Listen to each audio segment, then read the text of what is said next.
UFC Fight Night, Perth, Australia is happening this Saturday. We got Carlos Prates versus Jack Della Maddalena in the main event. This card is a really good card. It's taking place at 7 a.m. Eastern Time. Keep that in mind if you are planning on watching and you are in the United States. We're getting a little bit of the European and Australia treatment. I don't hate it. It's kind of fair. They have to deal with the issue. We have to deal with it too. So this card is awesome, and I'm super excited for this main event. Little preview. I think Carlos Prates might be getting it done. But I'll get into that. I'll get into what I think is going to take place in this fight. As you know, I'm the greatest predictor on the internet. We went 10 for 12 on UFC 327. Not going to talk about that Apex card that just happened last weekend. We did, in fact, go 2 and 11, but it's okay. I'm still the greatest predictor on this app. Anyway, let's get right into it, dude. Don Marfan, Cody Steele. Don Marfan, I do believe, is making his UFC debut, if I'm not mistaken. I am not mistaken. He was on the road to the UFC, won that, went 3-0 on the road to the UFC, and now he's making his first appearance this weekend. So Cody Steele's a tough opponent. Cody Steele is good. He's 7-1. But I'm picking Don Marfan to get this done. He's got a really big reach advantage. He's got a height advantage. I think he's going to be piecing Cody Steele up on the outside. He's going to stay on the outside, use those jabs, use those kicks, as we've seen him do on the road to the UFC. He's Australian. Makes sense why he's on this card. But I think we're in Australia. I think Don Marfan is going to have a little advantage in that time difference, right? You got to remember this is taking place in Australian time. That affects these fighters, bro. Think about it for yourself. You've been jet lagged. You know how that affects you. It affects everybody, right? I know they're flying in. They're getting used to the time, but it still matters. And so I think Don Marfan's going to have a slight advantage in that. A little underrated thing, but I do think with that reach advantage and that height advantage, I think he gets it done. Cody Steele's a tough opponent, though. I expect this to be a good fight. I'm going to do my best to watch this, but good God, dude. I think these prelims are starting at like 4 a.m. Crazy. Anyway, moving right up.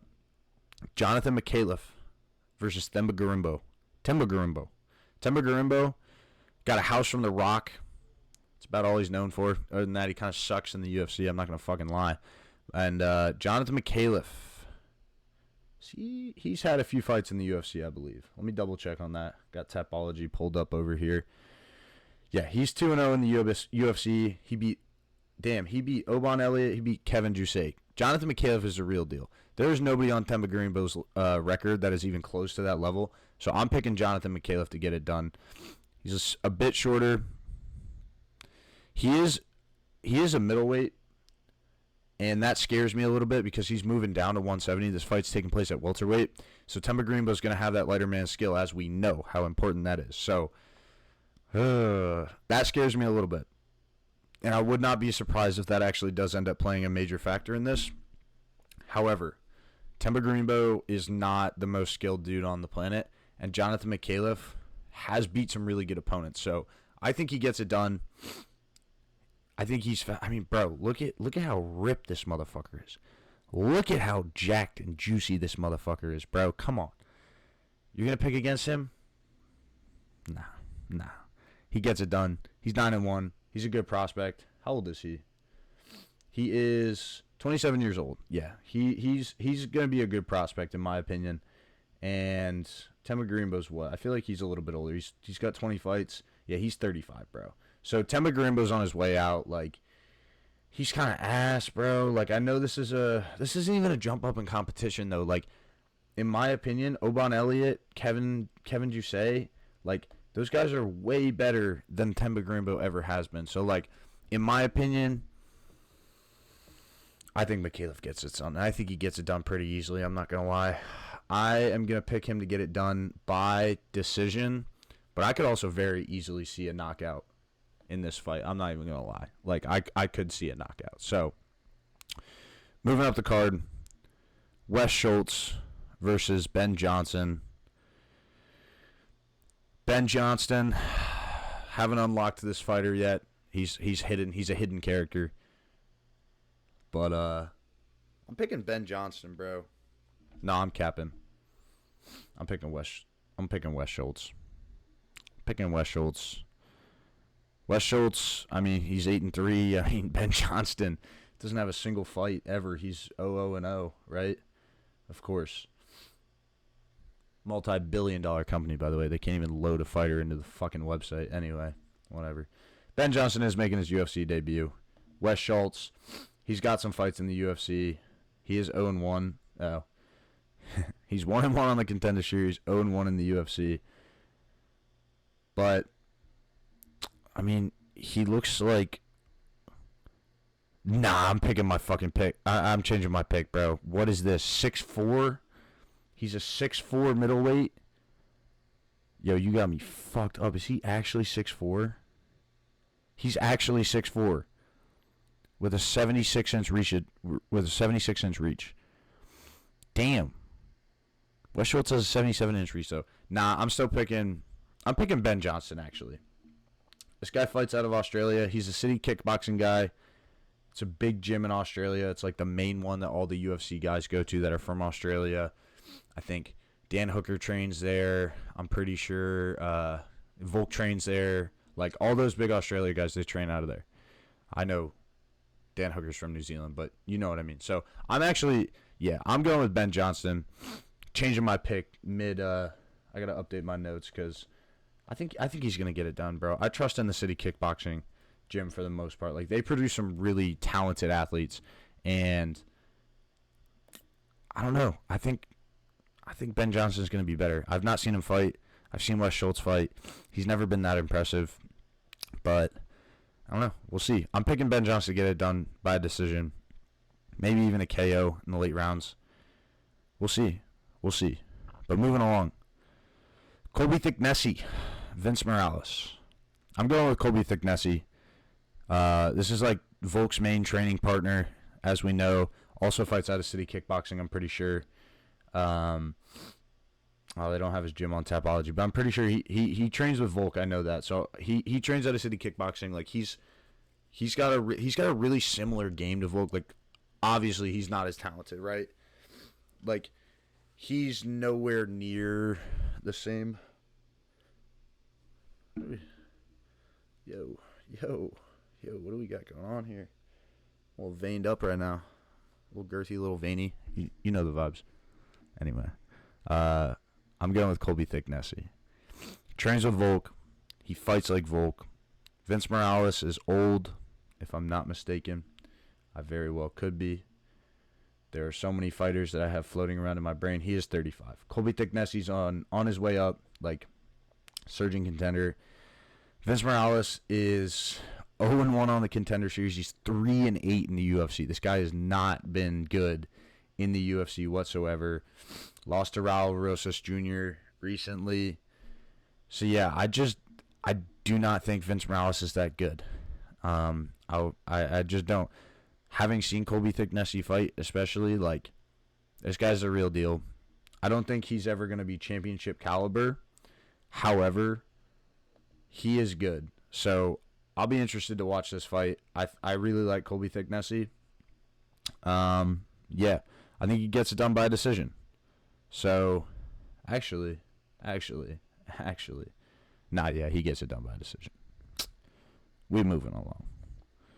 Jacob Malkoun versus Gerald Meerschaert.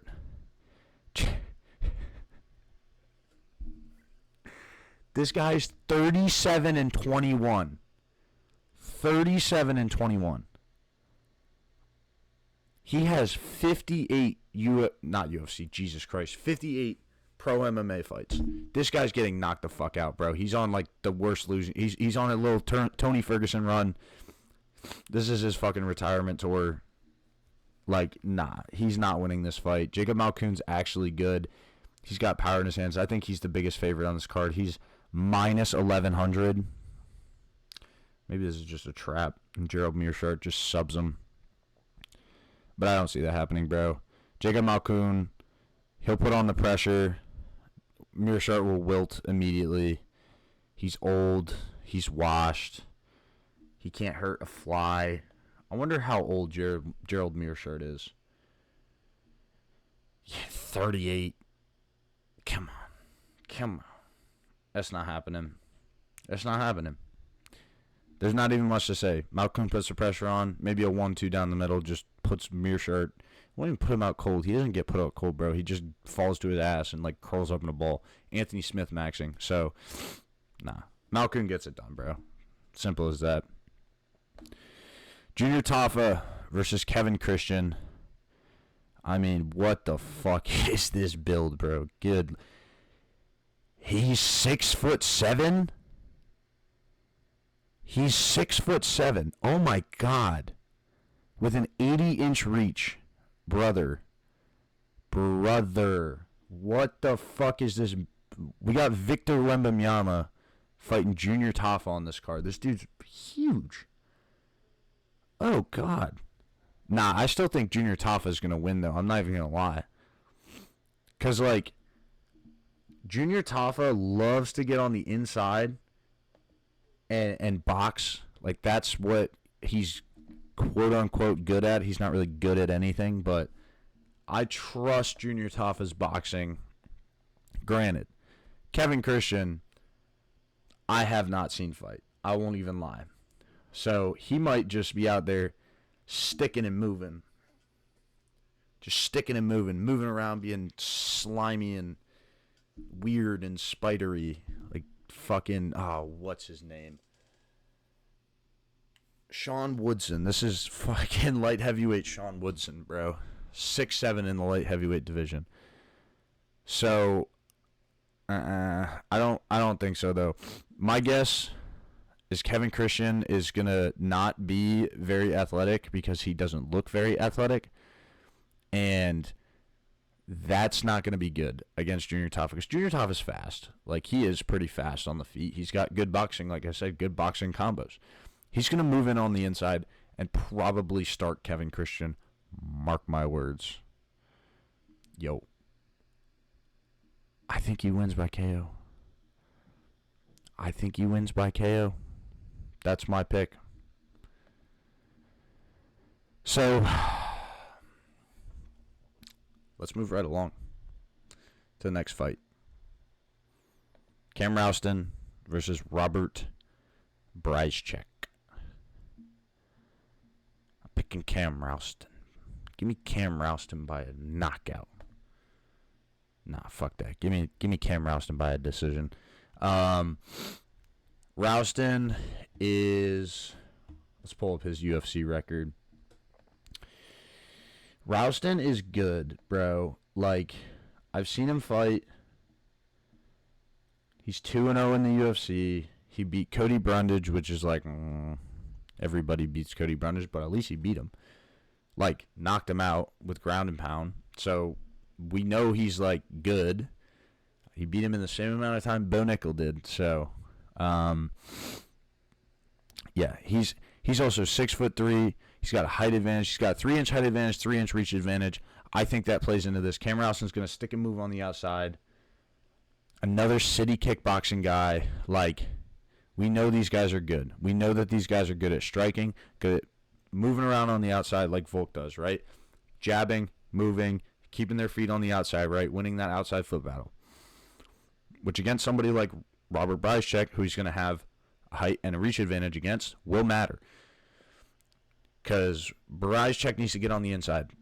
I don't think Rouston lets that happen. I think Rouston is going to, like I said, stick and move on the outside, get it done by decision. That's just the type of fighter he is. That's how he wins fights. I could even see him taking it like he does. He's a great grappler too. Like, he probably will take Robert Bryzchek down in this fight. I could even see a ground and pound fuck that. Ground and pound TKO. Round 2. That's what I'm going with. Like, I think he's going to win, and I could very easily see him taking Bryzchek down. Maybe even, probably not subbing him, but his grappling's better. He's going to be moving on the outside. And moving around on the outside like that, landing those jabs, that's going to set up his takedowns perfectly. He'll get him up against the fence, feint a jab, dive in at the legs, hit him with a double leg, take him down, just lay in his guard, probably lay in half guard. But the moment Bryzchek tries to get up, he's going to be giving up his back. And we've seen Cam Rouston's back-taking ability. It's very good. And once he gets on your back, we saw what he did to Cody Brundage, just ground and pound, stuffed his face into the mat. boxed him up on the ground like a fish, fucked him up. That's it. That's what I think is going to happen. Cam Rouston by a round 2 ground and pound TKO. That is my pick. Moving up. Wham, bam, bam, Tai Tuivasa, the fat diabetes himself, versus another fat fuck, Louis Sutherland. This is heavyweight blobfest from hell. I am going to be so fucking like... I want Tai Tuivasa to win so bad. And I might be a little bit biased when I make this pick, because I could very easily see Louis Sutherland having 1 extra minute of cardio that Tai Tuivasa doesn't have. Tai Tuivasa's cardio is so bad because he's so fucking fat. He is so fat.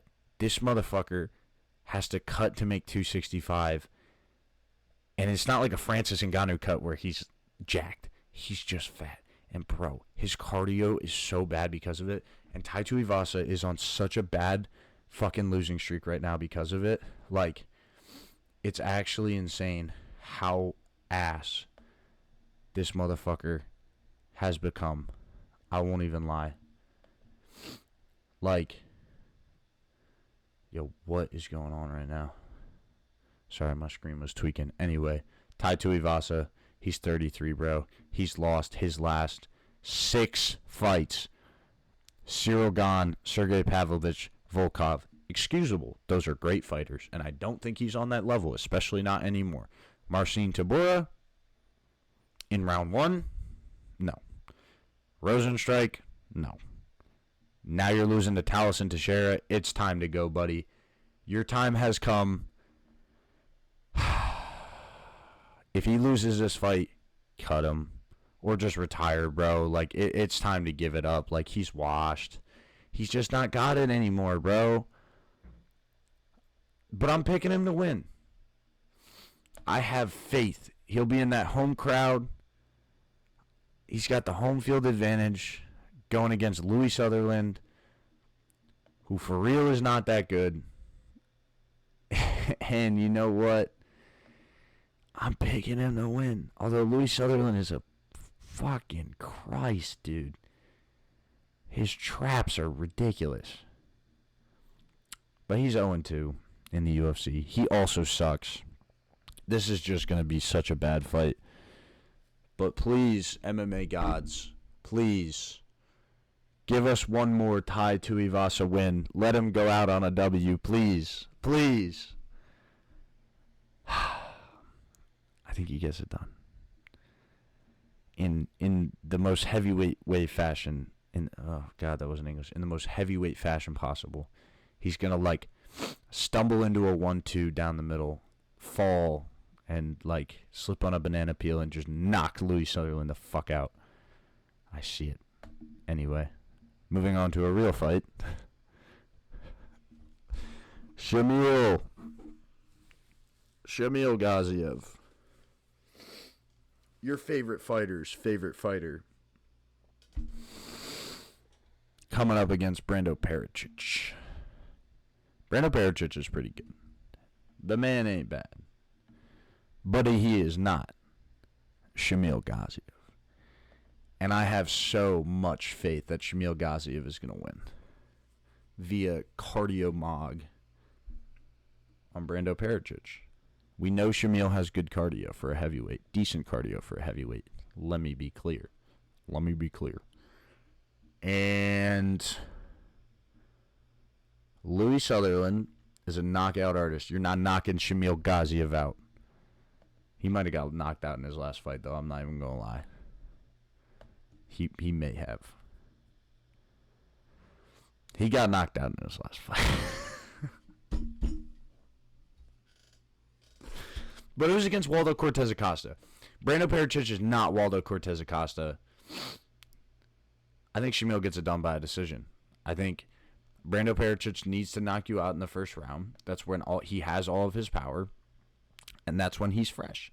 And if he's not fresh, he's not knocking you out. Straight up. all of his fucking knockouts are in round one, and I think that Shamil Gaziev is a talented enough striker with an ability to move on the outside and to keep distance with his jabs and his right hand down the middle. Shamil also has power. Like, he has to earn respect first, though, if he wants to win, in my opinion. He's got to make Brando Pericic respect his power first before he can get going on the feet. I think he has to crack him once, pause, before he can get his striking going. So I foresee him moving around on the outside, trying to stay safe before he starts moving in, trying to land heavy punches, and I think that's a smart move. So I'm picking Shamil Gaziev to get it done by unanimous decision.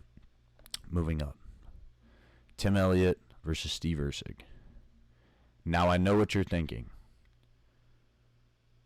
Tim Elliott by a submission. And I fucking could see that happening, bro. This motherfucker just submitted Kai Asakura, right? Who I now am realizing that I got mixed up with Tatsuro Taira. Chill. I'm not racist. But Tim Elliott's grappling is phenomenal. It's really good. However, Tim Elliott is not the best striker. And he's got really short arms. He has a 66-inch reach at 5'7". Steve Erceg is going to have a 2-inch reach advantage. He has a slight height advantage. Steve Erceg, do not forget that this man went 5 rounds with fucking Pantoja. The real light, fuck me, Jesus Christ. The real flyweight champion, Alexander Pantoja, Steve Erceg went 5 rounds with. And he handled the grappling. He didn't get submitted. By Alexander Pantoja. And I do not think that Tim Elliott is going to go out there and sub him. I don't see that happening. So I'm picking Steve Erceg to get it done by knockout.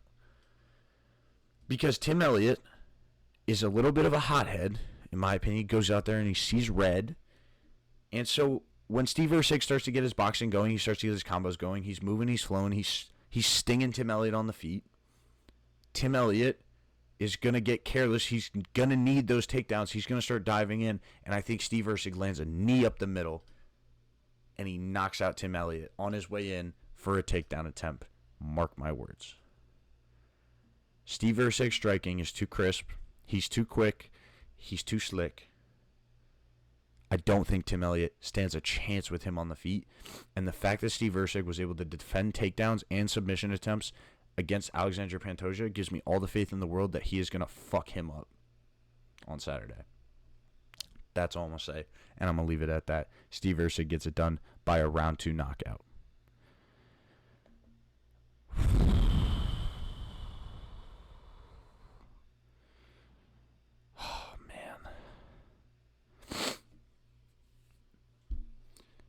I do believe that we are about to watch the very first octagon death happen.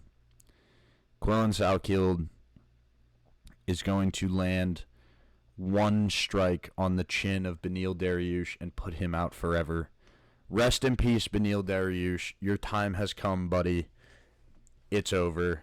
You're done. There ain't shit you can do. He's done. He's so done. Beneil Dariush's chin is made of absolute glass.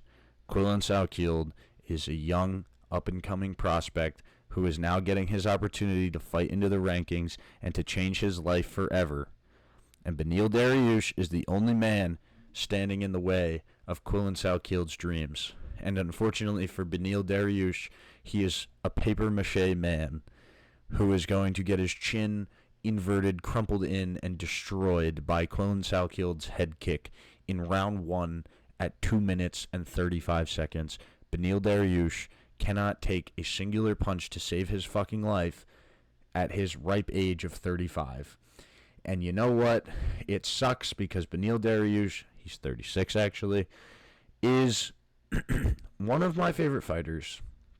He's so fun, dude. His knockout over Gamrot, well, he didn't knock him out, but that dude, that fucking knockdown he had against Gamrot where his right hand down the middle, left hand, he's a southpaw, sounded like a fucking gunshot, bro.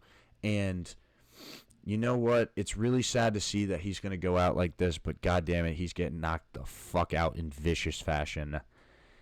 Colin Salkield will be in the rankings come Tuesday. He is a minus 450 favorite for a reason. Because Beneil Dariush, your time has come, buddy. It's over. I hate to see it, but it's over. It really is. I don't even think this goes to the ground. I don't think we have to talk about the grappling. But if it does, we know Beneil Dariush has really great grappling.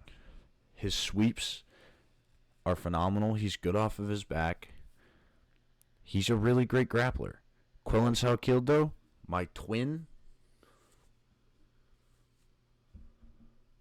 Tell me that ain't me.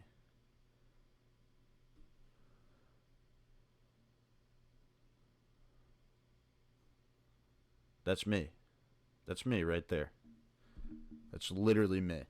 It's my doppelganger, all right? I'm rooting for my boy. I am going to go out and knock Beneil Dariush out this weekend in violent fashion in Perth, Australia. I really don't even think that like this fight requires any sort of analysis. Quillen Salkield's striking is too good. Beneil Dariush is made of glass. This fight can literally only go one way. And it is not going his way. I'm sorry to say, Benny, but it's over. It's over. Lay those gloves down. They're going to be laid down on the ground anyway when he's fucking face down on the canvas like he was against Benoit. Anyway, that's it for that. I'm not even going to cap. We are getting it done by knockout on Saturday. And we're moving right along to this fucking main event, bro. Jack Della Maddalena versus Carlos Prates. This fight is so fucking sick. I'm so excited for this. Here's the thing, guys. Carlos Prates, there's only two men, I think, in this division that beat him. I think that's Islam Makhachev, and I think that is Ian Gary. And as we saw, Ian Gary came very, very close to losing to Carlos Prates in that 5th round of their fight. Jack Della Maddalena has elite boxing. Elite. But he gets hit. He's not unhittable. And the thing is, bro, Carlos Prates' power is freaky. He doesn't have, like, normal person power. You see this guy walking in the octagon, he's a little stick figure. He's skinny as shit, and he just pops motherfuckers. Puts them out. He puts out everybody he fights, except for Ian Gary. This guy is disgusting. His ability to knock people out is second to none. You go on his Tapology, knockout, lost to Ian Gary. Knockout. Decision. Knockout. Like, he just puts motherfuckers out, bro. It's insane. His ability to just generate power with his straight punches. His straight left hand, it makes no sense. And my thing is like, oh, JDM's chin is good.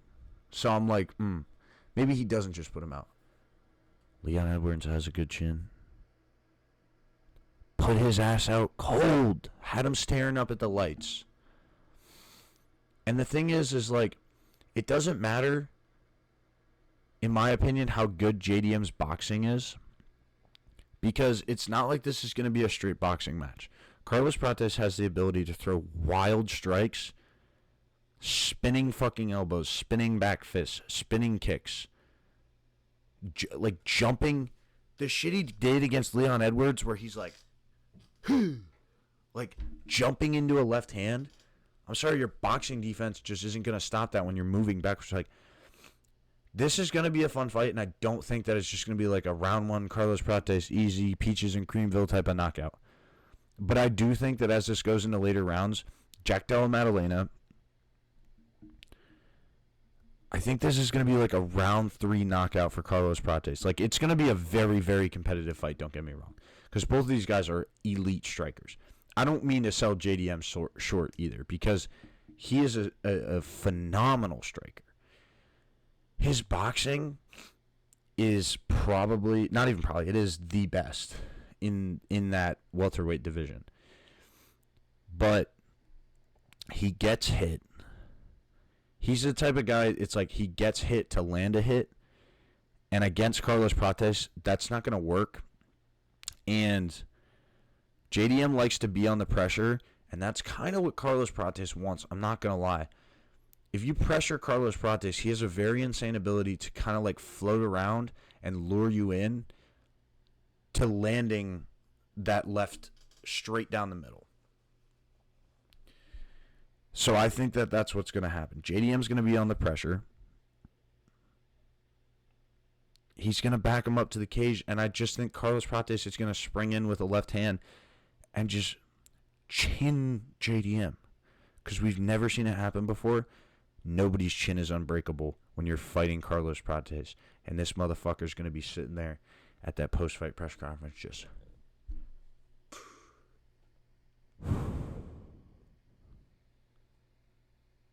I see it happening. Saturday night, Carlos Prates goes out there and he chins JDM, giving him his first loss by knockout. That's all I got to say. But I guess we'll find out this Saturday. So you guys tune into the fights. Check out my other videos that I have posted. I just made a rant about DC's dumbass, who we're probably going to have to listen to on this card. Anyway, y'all enjoy this card. Let me know in the comments if you think any of my picks are crazy. I'm sure you do. Let me know what you think. I'd love to hear your guys' opinions. And yeah, throw me a like, throw me a subscribe, leave a comment. Let me know your thoughts. And I'll be back with a recap when I go 12 for 12 on this card. So, y'all have a great one.